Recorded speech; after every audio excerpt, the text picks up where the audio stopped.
Hey there, Madison School. Hope you are doing well today. Back with another story for today. Another classic I remember from when I was a kid. Um, Alexander and the Terrible, Horrible, No Good, Very Bad Day by Judith Forst. Now, I hope you are not having one of these today, a terrible, horrible, no good, very bad day, but I think many of us have had a few of those during the pandemic. Just wanted to tell you, you are not alone. Hang in there, keep taking it a day at a time. I think sometimes when we go through tough times, it makes the good times even better. Like I know we're heading into winter, it's getting cold, snow's going to start flying.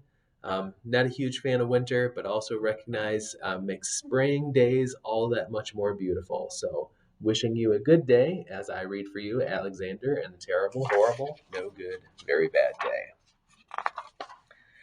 I went to sleep with gum in my mouth, and now there's gum in my hair. And when I got out of bed this morning, I tripped on the skateboard, and by mistake, I dropped my sweater in the sink while the water was running, and I could tell it was going to be a terrible, horrible, no good, very bad day.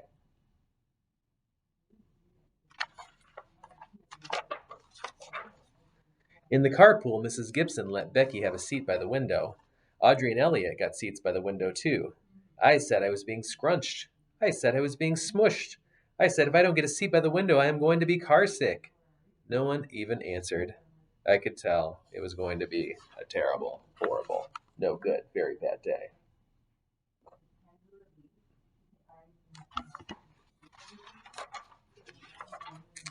I could tell because, skipped one. Let's see. I could tell because Paul said I wasn't his best friend anymore. He said that Philip Parker was his best friend and that Albert Moyo was his next best friend and that I was only his third best friend. I hope you sit on a tack, I said to Paul. I hope the next time you get a double-decker strawberry ice cream cone, the ice cream part falls off the cone part and lands in Australia.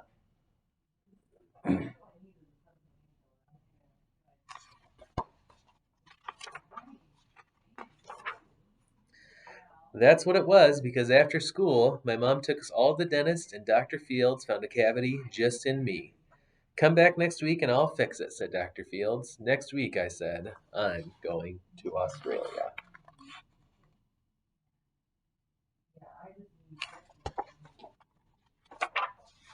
On the way downstairs, the elevator door closed on my foot, and while we were waiting for my mom to go get the car, Anthony made me fall where it was muddy, and then I started crying because of the mud, and Nick said I was a crybaby, and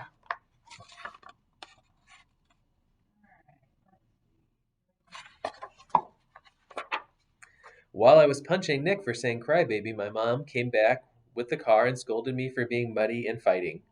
I'm having a terrible, horrible, no good, very bad day, I told everybody. No one even answered.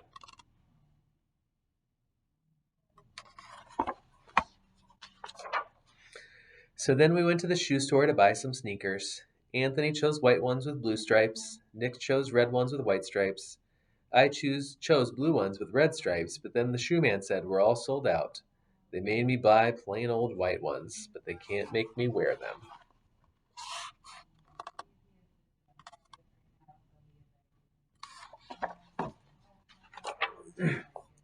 When we picked up my dad at his office, he said I couldn't play with his copying machine, but I forgot. He also said to watch out for the books on his desk, and I was careful as could be except for my elbow. He also said don't fool around with his phone, but I think I called Australia. My dad said please don't pick him up anymore. It was a terrible, horrible, no good, very bad day.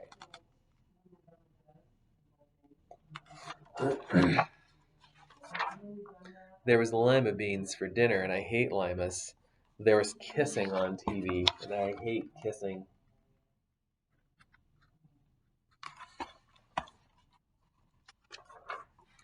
My bath was too hot, I got soap in my eyes, my marble went down the drain, and I had to wear my railroad train pajamas. I hate my railroad train pajamas.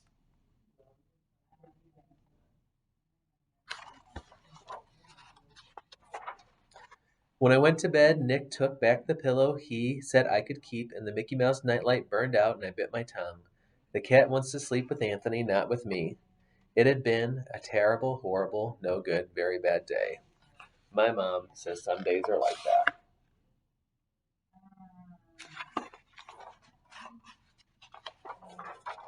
Even in Australia.